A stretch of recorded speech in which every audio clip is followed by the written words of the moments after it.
Hoy nos vamos a acercar a un negocio familiar madrileño con 112 años de historia. En el caso de la familia Martínez no se cumple la regla de que con la tercera generación se acabó el negocio. Ellos van por la cuarta y dispuestos a seguir al frente de su droguería durante muchos años. Todavía no tenemos preparado este reportaje, por lo tanto voy a pasar a presentarles a nuestros invitados de hoy. Me acompañan Juan Corona, director académico del Instituto de Empresa Familiar. Bienvenido a nuestro programa. Muchas gracias. También está con nosotros Antonio Sánchez Crespo, socio director del estudio jurídico Les Consult. Bienvenido, Antonio. Muchas gracias, Pablo. Bien, sabemos que no existe en nuestro ordenamiento jurídico un concepto legal, digamos, de empresa familiar que nos pueda servir para identificar si una empresa concreta tiene o no tal carácter. Entonces, ¿qué hacemos, Antonio? ¿Cómo definimos la empresa familiar? En primer lugar, a mí me gustaría hacer un par de precisiones respecto a la dificultad para poder entender lo que es una empresa familiar. Cuando hablamos de empresa familiar, tenemos que tener presente que nos referimos tanto a un negocio que pueda estar organizado como empresa individual, es decir, lo que normalmente solemos conocer como un autónomo, y que también es aplicable a aquellas empresas que se organizan bajo la forma de una sociedad, cualquiera que sea el tipo de sociedad mercantil de los que permite nuestro ordenamiento jurídico. Eso por un lado. Y por otro lado hay que tener presente también que cuando hablamos de empresa familiar, el concepto de empresa familiar es independiente del tamaño de la misma. Es decir, que hay pequeñas empresas que son familiares o que pueden serlo. Pero porque se tiende a confundir empresa familiar con una pyme a veces, ¿no? Ese es un problema, esa es una constante que se suele encontrar cuando hablas de empresa familiar. Entonces, como decía, hay empresas pequeñas que pueden ser familiares, empresas medianas y empresas grandes. De hecho, hay una estadística del Instituto de Empresa Familiar que nos dice que de las 1000 empresas más grandes españolas, un 20% de ellas son empresas familiares. Entonces, eso con carácter previo, repito que hay que tener presente a la hora de hablar de lo que es una empresa familiar. Las dificultades para elaborar un concepto son muchas, son importantes porque hay que determinar, o habría que determinar hasta qué punto, hasta qué porcentaje de participación consideramos que, o a partir de qué porcentaje consideramos que una empresa es familiar o no. Luego también nos podemos encontrar con empresas familiares de fundador, empresas familiares de hijos, de primos hermanos, de siguientes generaciones, que también puede complicar el concepto de empresa. Luego, si cuando la empresa está profesionalizada, aun a pesar de que sus dueños sean miembros de una familia, si a esa empresa también la podemos conceptuar o no como empresa familiar. Y por último, si el hecho de que haya un propósito firme y decidido de continuidad generacional también nos va a condicionar a que ese concepto podamos o no, o esa idea podemos tenerla o no en cuenta a la hora de definir lo que es una empresa familiar. Yo diría que con carácter general y sin mucha precisión podemos decir que una empresa familiar es una empresa dirigida por miembros de una familia que son sus propietarios. Es un concepto que es muy amplio, pero que en un momento dado podríamos luego intentar acotar más adelante cuando entremos un poco más en detalle. Juan, ¿qué ocurre si hay varias familias participando en una misma empresa?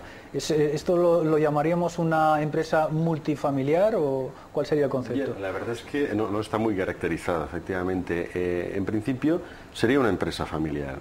Es decir, nosotros entendemos que en muchos casos estos negocios familiares proceden de un proyecto inicial que tuvieron dos fundadores que pertenecen a dos familias distintas y el proceso se va desarrollando a medida que las familias van atravesando sucesivas generaciones.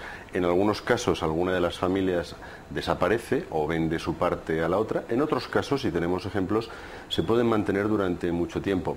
Simplemente sí que quisiera decir que si ya es complejo la gestión y la transmisión de una empresa familiar cuando está en manos de una sola familia, si está en manos de dos o tres familias, los problemas considerablemente se acumulan. Sobre todo a la hora de la sucesión, supongo. Particularmente a la hora de la sucesión, sí. Muy bien, Antonio, pues vamos a intentar definir un poco más lo que es la empresa familiar. A nivel de participación, ¿se exige algún porcentaje de esa participación en el capital de la empresa? Vamos a ver, como decíamos antes, Paul, no existe un concepto legal. Lo que sí existe son una serie de condiciones o requisitos que exige la legislación fiscal para determinar si es posible o no que la empresa familiar o que su propietario, que el empresario pueda adquirir, pueda conseguir los beneficios fiscales. De mi punto de vista, hay una serie de requisitos que son los que por lo menos podrían caracterizar lo que es la generalidad de las empresas familiares. En primer lugar, hay un dato muy importante y es que la familia suele tener una participación significativa en el capital social de la sociedad. Es un dato que suele ocurrir y que se suele dar en la práctica habitualmente. En segundo lugar, dicha participación, como consecuencia de esa participación, la familia normalmente tiene la posibilidad de ejercer tanto el control político como el control económico sobre la sociedad. Además, suele ser también muy habitual y muy frecuente que la propia familia participe en la dirección y en la gestión de la empresa mediante la incorporación activa de algunos miembros de la familia dentro de lo que es el conglomerado laboral de la empresa. Y lo que para mí es más importante y quizás sea más decisivo para poder conceptuar una empresa familiar es la voluntad que tiene la empresa familiar propietaria de que la empresa continúe en manos de las siguientes generaciones familiares. Y cuando hablamos de esa continuidad, hablamos de continuar tanto en la propiedad como continuar también en la gestión. Juan, ¿cuáles son los desafíos reales a los que se enfrenta la empresa familiar para mantener esta continuidad? Bien, básicamente tiene que enfrentarse a dos tipos de problemas. Problemas de índole empresarial y problemas de índole familiar, ¿no? A pesar de que en principio existiría una tendencia a centrar la problemática desde el punto de vista estrictamente empresarial, la experiencia nos dicta que los problemas en las empresas familiares suelen venir generados por las relaciones entre los miembros de la familia y, más modernamente, entre los miembros de la familia y los profesionales externos que cada vez más se van incorporando a este tipo de empresas.